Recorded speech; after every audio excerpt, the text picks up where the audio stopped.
L'éducation est un processus naturel effectué par l'enfant. Ce processus n'est pas acquis par l'écoute d'un discours, mais par des expériences avec son environnement. C'est Maria Montessori, médecin et pédagogue italienne, qui s'exprime ainsi il y a 120 ans. Plus d'un siècle plus tard, la pédagogie Montessori est plus que jamais d'actualité grâce à des scientifiques comme Céline Alvarez et des professeurs des écoles qui l'ont adaptée aux écoles d'aujourd'hui. Nous recevons une de ces professeurs des écoles, Sophie Maître, qui vient témoigner de son expérience.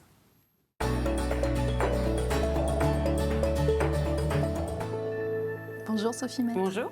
Merci d'avoir accepté mon invitation. Ça tombe bien, c'est le mercredi matin. Voilà, il n'y a pas disponible. école. Donc vous êtes professeur des écoles à l'école Saint-Joseph à Loie, près des Herbiers, entre les Herbiers et les Essarts. C'est ça. Et vous avez fait le choix, c'est vraiment un choix personnel, puisque vous êtes la seule de votre école à avoir fait ce choix, depuis 2013, d'adapter la pédagogie Montessori dans votre classe. Alors, j'ai toujours un peu la même question de départ, mais parce que ça me semble indispensable. On aurait besoin que vous nous expliquiez, parce que c'est un mot connu, la pédagogie Montessori, je pense que ça sonne dans les oreilles de tout le monde, mais ça veut dire quoi? C'est quoi la pédagogie Alors, Montessori? la pédagogie Montessori, comme vous disiez, c'est Maria Montessori donc, qui l'a mise en place, donc fin 19e, début 20e siècle. Elle était une femme médecin, une des premières femmes médecins en Italie, et elle s'est penchée sur la situation d'enfants porteurs de handicap qui étaient un petit peu laissés pour compte. Et elle a réutilisé des travaux de plusieurs docteurs qui l'ont précédée, notamment le docteur Seguin. Et elle s'est rendue compte qu'en proposant des outils adaptés à ces enfants-là, ils pouvaient aller très très loin. Et petit à petit, elle a été sollicitée pour s'occuper d'enfants dans des contextes sociaux défavorisés. Et là aussi, elle a eu des résultats très très importants. Donc elle a partagé ça. Et elle n'a pas déposé finalement parce qu'elle voulait que ça évolue et que pouvoir le partager vraiment autour d'elle. Donc maintenant, justement, ça a évolué puisque c'est plus réservé à des enfants qui ont des difficultés. Mais si ça fonctionne pour des enfants déficients, de toute façon, ça fonctionne pour des enfants non déficients. Et alors, quels sont les principes de cette pédagogie? C'est basé sur quoi en fait? Alors, c'est basé sur l'accompagnement individuel des enfants, sur l'autonomie. Enfin, vraiment, on profite des périodes sensibles des enfants. Les enfants ont des moments où ils s'intéressent plus aux chiffres, plus à la lecture, plus à l'environnement. Des périodes sensibles, c'est-à-dire dans la journée? Non, vraiment, c'est des périodes qui peuvent être longues. Hein. Ça peut être de quelques mois à plusieurs années. D'accord. Tout ce qui est lié au langage, ça va vraiment se développer de la toute petite enfance jusqu'à 5-6 ans, de toute façon. Donc, vraiment des périodes où on doit happer en fait, les sensibilités des enfants. D'accord. Et si on passe à côté, c'est plus difficile. Ça ne n'empêche pas d'apprendre, mais c'est plus difficile. Donc c'est basé sur le fait que les enfants apprennent mieux au moment où ils sont prêts à apprendre, plutôt que si on les... D'accord, ok. Alors, en quoi est-ce que c'est bénéfique pour les enfants? En fait, moi je dirais que c'est bénéfique parce que l'enfant est motivé. En fait, il ne fait pas ce qu'il veut, mais il veut ce qu'il fait. On crée un contexte autour de lui avec une progression donnée, et c'est l'enfant qui choisit.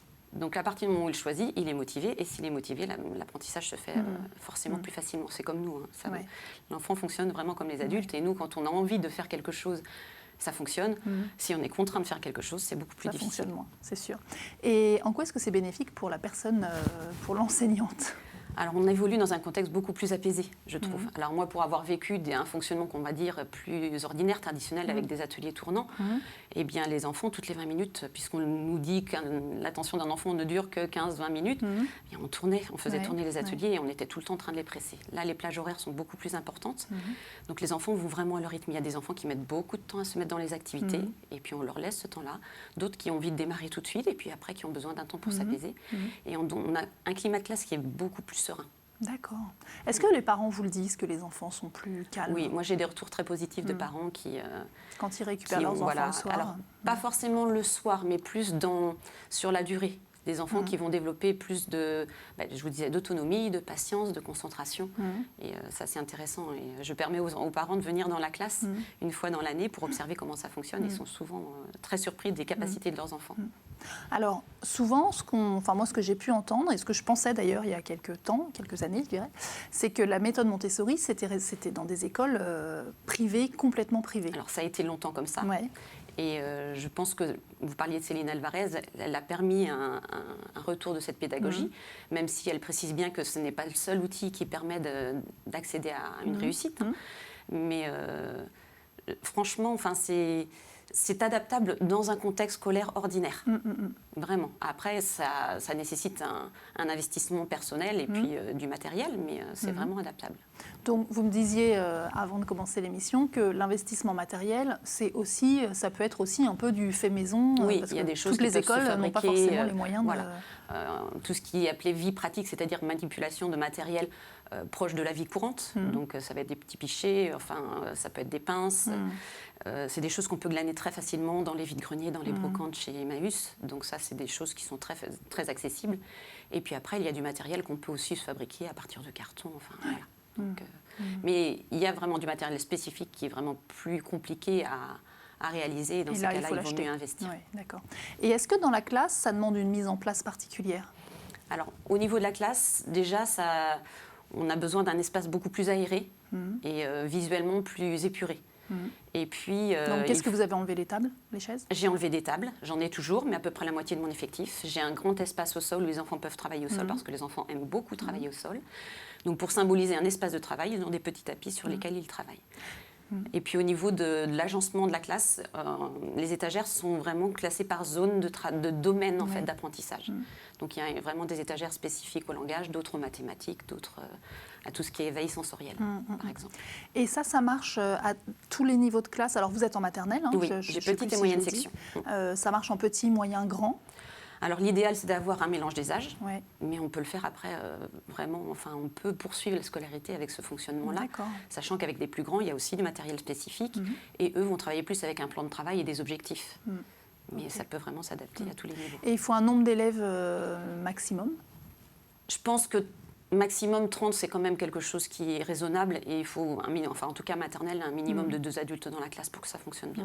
D'accord. Donc une adulte et une aide Une aide maternelle, voilà. D'accord. Ok.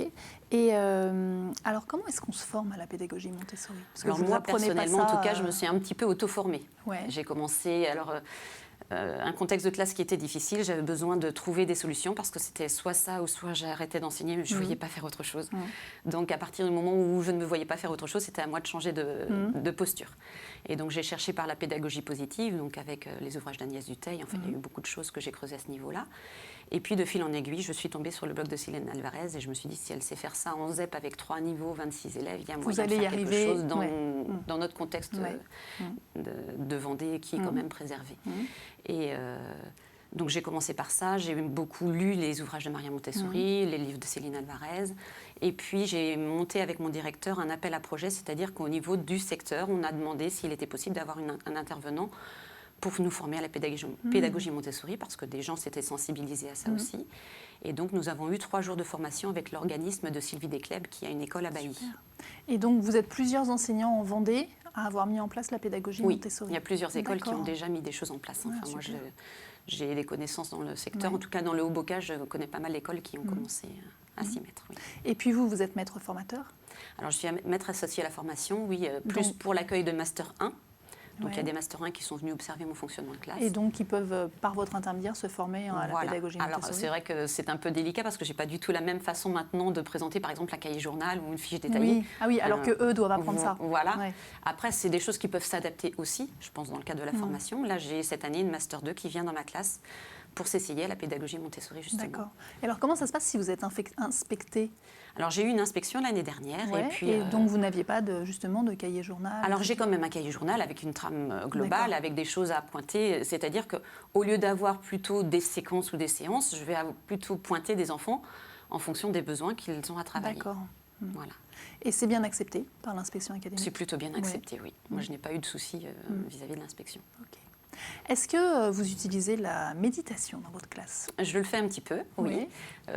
Alors les enfants rentrent en classe et puis se mettent tout de suite en activité, mais après j'ai un temps de regroupement et au début du regroupement, on a toujours un retour au calme. Super, d'accord. Nous aussi on médite.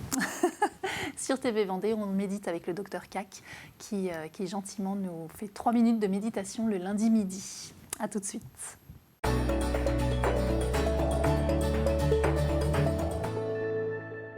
Bonjour, nous allons pratiquer maintenant une pause consciente. Pour pratiquer cette pause consciente, je vous invite à vous asseoir le plus confortablement possible sur une chaise, sur un fauteuil, sur un canapé ou tout autre support qui est à votre disposition. Cette pause consciente vise à vous arrêter lorsque vous vivez un moment de stress, un moment difficile. Donc, une fois votre corps posé, assis, je vous invite doucement à fermer les yeux et à prendre conscience simplement de l'état dans lequel vous êtes, là, ici et maintenant. Peut-être que vous vous sentez agité, peut-être vous ressentez une émotion particulière, peut-être pouvez-vous noter des sensations physiques dans le corps. Peut-être les mâchoires un peu serrées, peut-être le cœur qui bat un peu vite, peut-être la gorge un peu nouée, ou toute autre sensation physique que vous pouvez sentir là, maintenant.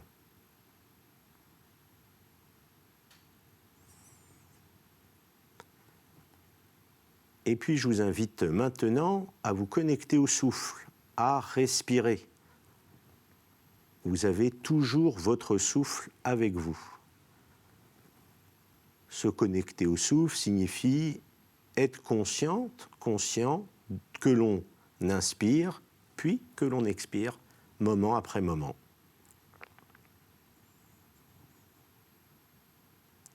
Essayant de nous connecter à la respiration qui va et qui vient dans le corps.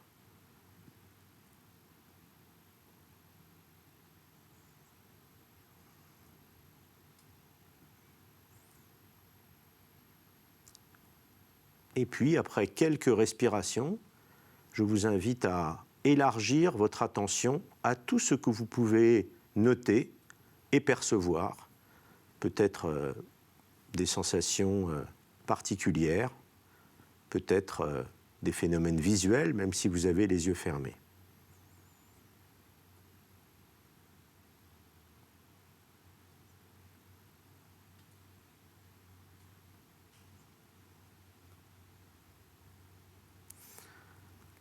Et puis, quand vous vous sentirez prêt, vous pouvez rouvrir les yeux,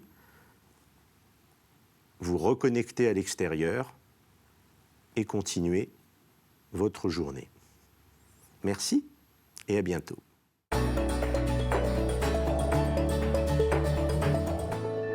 Merci Guillaume pour cette séance de méditation et puis merci beaucoup Sophie Mette. De rien. J'espère que vous allez faire des émules au sein de votre école et puis au sein d'autres écoles parce que je sais par ailleurs que c'est vraiment une pédagogie qui est chouette pour les enfants mais aussi pour les enseignants. C'est ça qui est... Enfin, ma classe est ouverte donc c'est déjà arrivé donc il ne faut pas hésiter. Oui, on peut venir vous visiter. Oui. Super, merci beaucoup.